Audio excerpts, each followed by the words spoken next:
بسم اللہ الرحمن الرحیم قلت حیلتی انت وسیلتی ادرکنی یا رسول اللہ صلی اللہ علیہ وآلہ وسلم۔ علم سے تربیت فکر و نظر ہوتی ہے، علم فطرت کی صدا، علم اسلام کا پیغام، علم ہے منزل عرفان و ہدایت کا چراغ، علم ہے معرفت انفس و آفاق کا نام، علم سے رمز حقائق کی گرہ کھلتی ہے، علم کی زد میں لرزتے ہیں شکوک و حام۔ زیبکار ناظرین، آج میں جو گفتگو کرنا چاہتا ہوں وہ ہے knowledge is power but learning is potential power.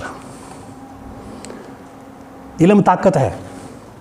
قرآن مجید فرقان حمید میں اللہ رب العزت نے ارشاد فرمایا قل هل یستوی الذین والذین لا یعلمون، کہو کیا علم والے اور علم نہ رکھنے والے برابر ہو سکتے ہیں؟ پھر قرآن مجید میں آتا ہے اقرا بسم ربک الذی خلق، پہلی وحی نازل ہوئی اقرا سے پڑھنے سے۔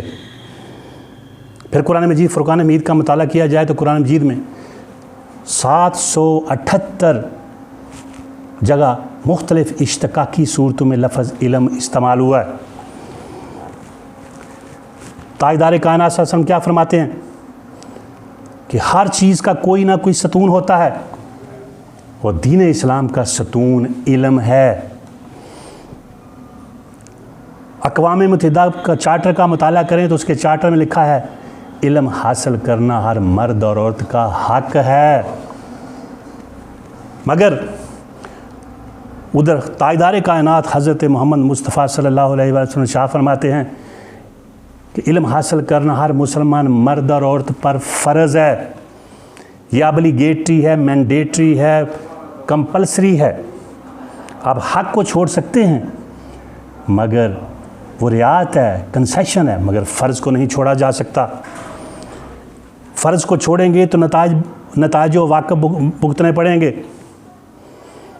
کیوں علم کو کہا گیا، اتنی زیادہ اہمیت دی گئی؟ کیونکہ علم سے طاقت ملتی ہے، قوت ملتی ہے، سطوت ملتی ہے، دبدبہ ہوتا ہے دنیا میں۔ جتنی بھی اقوام عالم ہیں انہوں نے اپنی دریافتوں کے ذریعے، ایجادات کے ذریعے، انکشافات، اکتشافات، اختراعات اور نئی چیزیں بنا کر آج خلا میں، فضا میں اور پورا کرز پر اپنا غلبہ، دبدبہ اور طاقت بپا رکھی ہے۔ اور وہ کیا ہے؟ علم کی وجہ سے۔ اگر ہم دنیا کی 5000 سال طریقہ مطالعہ کریں تو 35 سپر پاور ہو گزری ہیں، مگر ہر سپر پاور جو ہو گزری اس کا مطالعہ کریں تو 3 بنیادی چیزیں تھیں، اور پہلی تھی کہ اپنے زمانے کے علوم و فنون میں وہ مہارت تامہ رکھتے تھے، جو قوم بھی سپر پاور بنی۔ اس لیے اگر آپ دیکھتے ہیں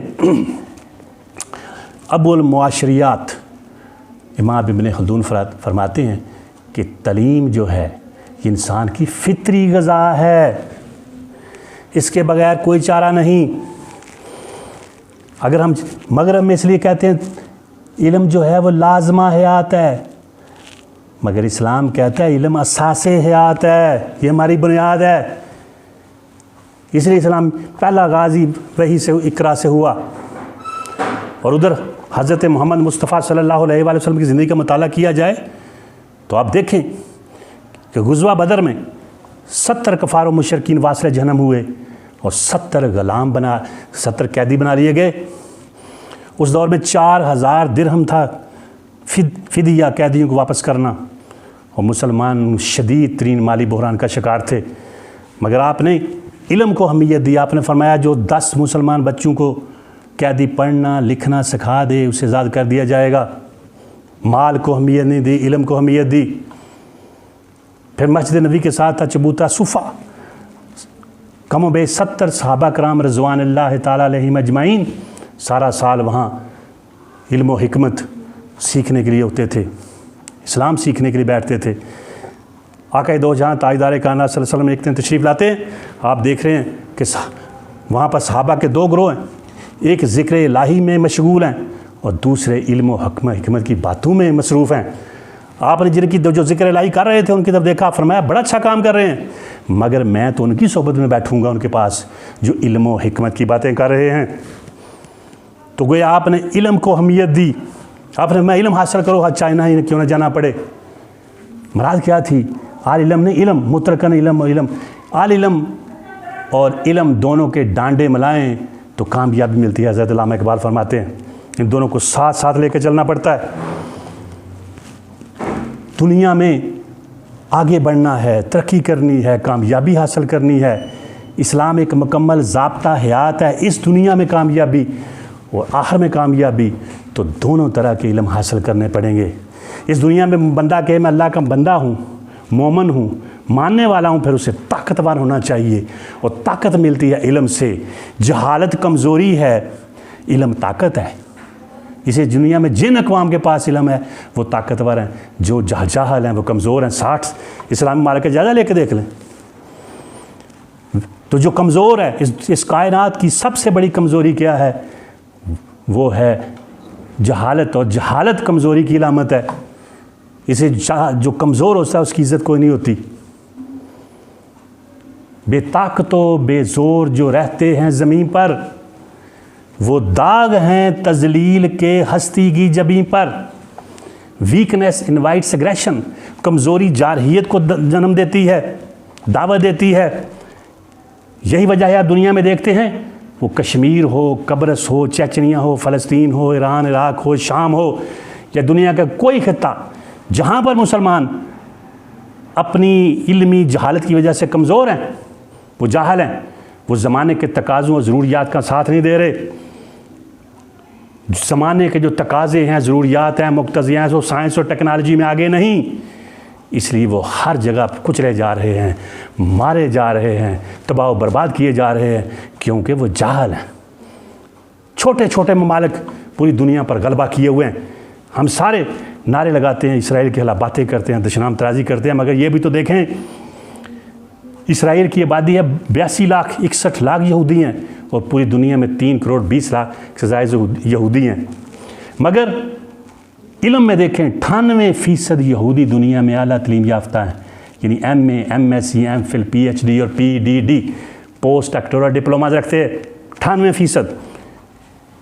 عیسائی 40% اعلیٰ تعلیم یافتہ ہے، ہمارے ساتھ انڈیا 11% اعلیٰ تعلیم یافتہ ہے، مسلمان صرف 2% تعلیم یافتہ ہیں، اعلیٰ تعلیم یافتہ 2% ہیں۔ اس لیے اس طرح یہ شرح جاری رہے، ہم ترک تو سکتے ہیں، ترقی نہیں کر سکتے۔ ترقی کے لیے ضروری ہے کہ ہر فیلڈ میں علمی میدان میں آگے بڑھیں۔ امریکہ میں تو 26,000 پادری پی ایچ ڈی ہیں، ہر سال 2,000 پادری پی ایچ ڈی کی ڈگریاں حاصل کرتے ہیں، اور 55,000 medical college, basic health units وہ چلا رہے ہیں۔ ہمیں اپنے گریبان میں جھانکنا چاہیے۔ 105 نوبل انعام میں 80 یہودی لے گئے ہیں، وہ دنیا کے ہر شعبے میں چھائے جا رہے ہیں۔ وہ کس کی طاقت سے؟ سائنس اور ٹیکنالوجی، علمی طاقت سے۔ اسلام ہمیں آگے بڑھنے سے، علم حاصل کرنے سے، کامیابی حاصل کرنے سے، جدید سائنسی علوم حاصل کرنے سے کہاں روکتا ہے؟ وہ تو کہتے ہیں اپنے زمانے کے تقاضوں کے علم حاصل کر کے آگے بڑھو، دوسروں پر چھا جاؤ، تفسیر کائنات کرو۔ قرآن مجید میں 756 مرتبہ ہے، تحقیق کرو، تلاش کرو، جستجو کرو، تفکر کرو، تدبر کرو، غور و فکر کرو، اپنی عقل و سمجھ اور شعور کو کام میں لاؤ، تفسیر کائنات کرو۔ تم دیکھتے کیوں نہیں اور کیوں نہیں کرتے، شعور کیوں نہیں کرتے؟ اتنا زیادہ زور ہے، حالانکہ 70 مرتبہ صراحت کے ساتھ، اور باقی اشارات و کنایات میں نماز کا ذکر ہے۔ ہم اس پر سارا زور دیتے ہیں، دینا بھی چاہیے، مگر یہ بھی تو دیکھیں کہ اسی قرآن مجید میں 756 مرتبہ سارا زور تحقیق، تلاش، جستجو، تفکر، تدبر پر دیا گیا ہے۔ ہم اس طرف کیوں نہیں جاتے؟ اس دنیا میں یہ بات ذہن میں رکھ لیں کہ طاقت کی سب کچھ ہے۔ گرو ٹالیا چانکیہ، اس نے کتاب لکھی ارتھ شاستر، اس میں بادشاہ کو وہ مشورہ دیتے ہوئے کہتا ہے کہ نسل در نسل تیری سلطنت قائم رہے گی، دائم رہے گی۔ اور اس چیز کو ذہن میں بٹھا لو کہ دنیا کی سب سے بڑی طاقت سچائی نہیں ہے، صداقت نہیں ہے، بلکہ دنیا کی سب سے بڑی صداقت طاقت ہے۔ جب تک تم طاقتور ہو تم چھائے رہو گے، جس کی لاٹھی اس کی بھینس۔ مگر یہ طاقت کس سے آتی ہے؟ یہ طاقت علم سے آتی ہے۔ علم کے بغیر دنیا میں طاقت کا کوئی اصول نہیں ہے، نہیں آ سکتی، نہ کسی کے پاس آئی ہے۔ یہ دنیا ایک ایسی خوفناک جگہ ہے، یہاں تو کمزوروں کو بھیک بھی نہیں ملتی، کمزوروں کو دبایا جاتا ہے، مارا جاتا ہے، کچلا جاتا ہے، ذلیل کیا جاتا ہے، ہر قسم کے مظالم، ظلم، جبر، دہشت گردی بپا کی جاتی ہے کمزوروں پر، اور کمزوری جہالت کی علامت ہے، علم طاقت کی علامت ہے۔ اس لیے اگر آج ہم چاہتے ہیں دنیا میں کامیابی حاصل کرنا، ترقی کرنا، آگے بڑھنا، ہر شعبے میں اس دنیا میں چھا جانا چاہتے ہیں بطور اللہ کے بندے، تو علم کو حاصل کیے بغیر، جدید سائنسی علوم و فنون کو حاصل کیے بغیر، ٹیکنالوجی کا حاصل کیے بغیر ترقی ہو نہیں سکتی۔ فطرت کی مشیت بڑی چیز ہے، لیکن فطرت کبھی بے بس کا سہارا نہیں ہوتی، اور جاہل ہی بے بس ہوتا ہے دنیا میں۔ دنیا میں کسی قوم کا مطالعہ کر کے دیکھ لیں کہ جس کے پاس علم ہو، سائنس اور ٹیکنالوجی ہو، اور وہ کمزور ہو، تو کمزوری، ہمیں اس کمزوری کو دور کرنا ہے اور سمجھنا ہے نہ ہمارا اسلام، نہ دین، ہمارے تاجدار کائنات صلی اللہ علیہ وسلم کوئی ہمیں آگے بڑھنے سے، جدید علوم و فنون حاصل کرنے سے، ترقی کرنے سے، پیش قدمی کرنے سے، پیش رفت کرنے سے نہیں روکتا۔ ان تصورات کو ختم کر کے آگے بڑھنا ہوگا۔ ہر بچے کو امت مسلمان کے ان کو اس کو معقولات بھی، منقولات قرآن و حدیث اور معقولات جدید علوم و فنون، یہ دونوں ملا کے حاصل کرنے ہوں گے۔ اگر ہم ایسا کریں تو کامیابی ہمارا مقدر ہوگی۔ آخر میں یہ عرض کرنا چاہوں گا کہ دوسروں کے لیے آسانیاں، فراوانیاں فراہم کریں، اور اگر چاہیں تو سب سے چینل کو سبسکرائب کریں، شیئر کریں یا لائک کریں، یا پھر آپ اپنی مرضی کریں۔ Be realist and do love yourself, وما توفیقی الا باللہ۔